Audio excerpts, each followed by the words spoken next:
Good morning, good afternoon, and good evening, wherever you are in the world of rugby. Welcome to the 15 Rugby podcast with me, Hendrik Fourie, recording from a coldish Johannesburg in South Africa, where we discuss all things rugby from a South African point of view.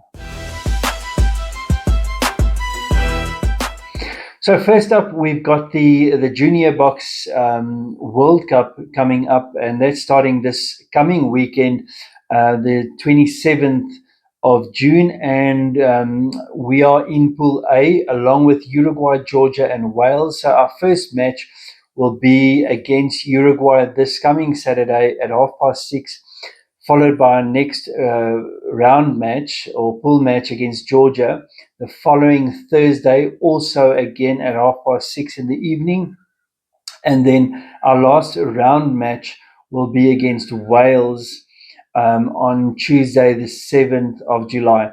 So just regarding that quickly, there's there's a handful of players that have been drafted into the senior squad, the senior Springbok squad, that will obviously not be available as far as we know for the junior box. At least for this first leg of the Nations Cup that we're going to talk about just now. And then regarding our first two matches, Uruguay and Georgia, they shouldn't pose massive threats, although they won't be probably the kind of walkover that we had against Chile. But really the only equal kind of match that we are suspecting in the pool rounds is against Wales on the 7th of July.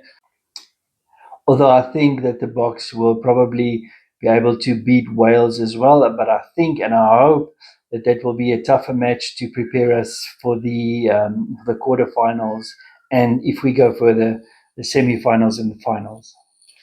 Next up, we have to talk about the URC final. Unfortunately, Leinster versus the Bulls at Croke Park in Ireland, and that did not end well. Even I did not.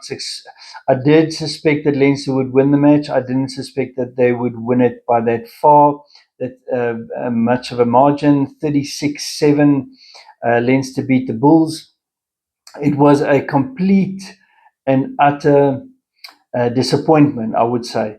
I think for most South Africans, and especially for the Bull fans, since it just didn't seem like the Bulls team, and for whatever reason, I don't know, that they were fully prepared and ready to play the match. I think we are beyond the point where we can blame traveling and things like that. We've had many years to sort out problems of that kind. Leinster was simply too good, and it's a problem for the South African teams going overseas, winning, and especially in finals. The tempo that Leinster played with and continue playing with remains a problem for South African teams. We have to remember that Leinster beat the Lions and the Stormers in the quarterfinals and semi-finals. So it wasn't just the Bulls. They thoroughly beat the South African sides leading up to winning the championship. Jamison Gibson Park, outstanding again. Sam Prendergast, really good, deservedly man of the match. And as I've been saying all season long, the Leinster, their biggest weapon is their defensive structure and the way that they apply their defense. It's simply incredible, and they thoroughly deserve it. From the Bulls' point of view, I said beforehand that in order for the Bulls to be competitive, Handré Pollard would have to be at the top of his game. He wasn't. Unfortunately, neither was any other Bulls player. There was a few moments where the forwards, especially towards the end of the game, looked like they might claw something back, but they really just couldn't at the end of the day. I think none of the Bulls' backline players were really up to the task. Unfortunately, even Embrose Papier wasn't his sharp self that we have been we've come accustomed to throughout this URC season. So that was really unfortunate. Not dominating in their own lineouts with their mauls that traditionally has been a strength of theirs and that was also expected. But then there were the two um, contested decisions. The one was Harold Foster's try, which even the Irish commentators believed to have been a try. It that kind of blows my mind how that wasn't awarded. Then the other try, a few minutes after that, with a forward pass judged from Kane and Moody. I do believe that the referees got that right. I don't think that those two tries would have made a difference in the end. I believe that if the Bulls came closer in terms of the scoreline towards the end of the match, Leinster would simply have upped their game. Leinster, for at least 65 minutes of the game, was superior, and they thoroughly deserved the match win and the championship. Next up, to drown our sorrows in rugby terms, we had Saturday. We had the South Africa A or Springbok A team play the Zimbabwe Sables, and after that we had the Springboks in an unofficial match or a non-test match play the Barbarians. And basically, the only thing that we learned from those matches was that Zimbabwe has got, I will say this, Zimbabwe has some potential, and I think they will look back at that match and have learned some things that they can take forward and hopefully help them in their preparation for the World Cup for next year. The other thing that we learned that was this was a shockingly poor Barbarian side. We know that the Barbarian teams usually play expansive, creative rugby, but the individuals simply could not keep up with the pace. TJ Perinaro was embarrassingly arrogant and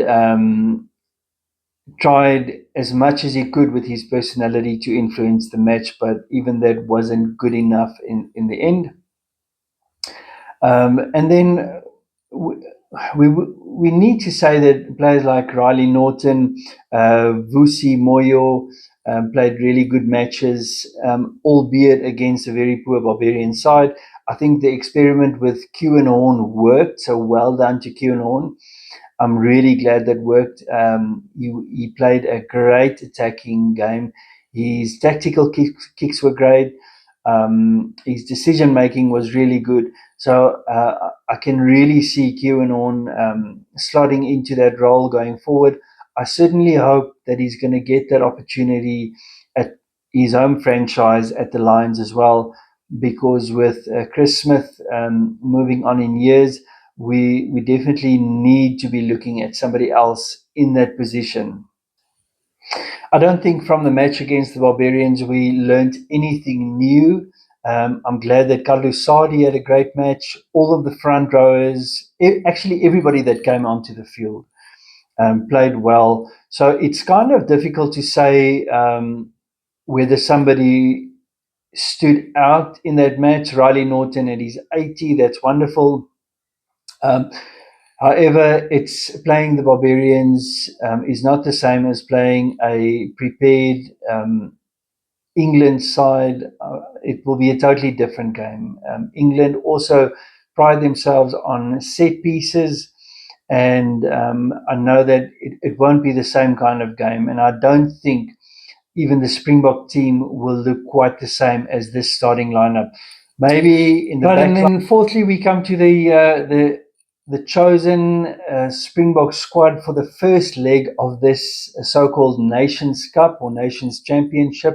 I don't think the Nations Cup will be something long-lasting. I can't see it carrying on beyond this year for very specific reasons. But I think there were some with the selection of the squad. There were some winners and there were some losers. I think players who can consider themselves lucky among others are Andre Pollard and Kainan Moody especially. Then there was also the surprise inclusion of Herschel Yankees at scrum half at the expense of someone like Faf de Klerk, who stood in this past weekend and who really had a wonderful match again. I think somebody who missed out, in my opinion, is someone like Marcel Coetzee from the Bulls. Apart from that, I think from the group that was chosen, most South African rugby fans would be able to select their starting 15 and their match day 23 squad from that group.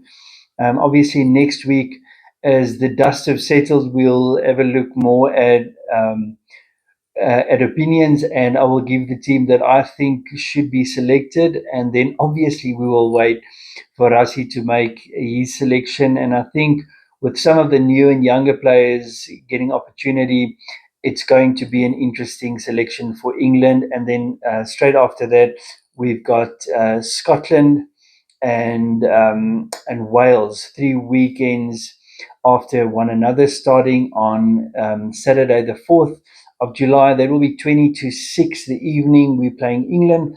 The next Saturday, again 20 to 6, we're playing Scotland. Sorry, that first match against England is on Ellis at Ellis Park in Johannesburg.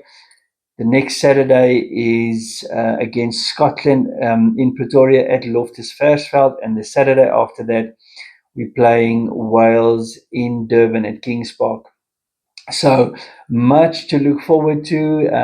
I think from a South African point of view, we are kind of happy that the URC is done and dusted, and we can get into Test rugby and get fully behind the Springboks and the Rassie. From me, Hendrik Fourie, I hope you have a great week and a great weekend, and I'll see you at the park, hopefully. Cheers.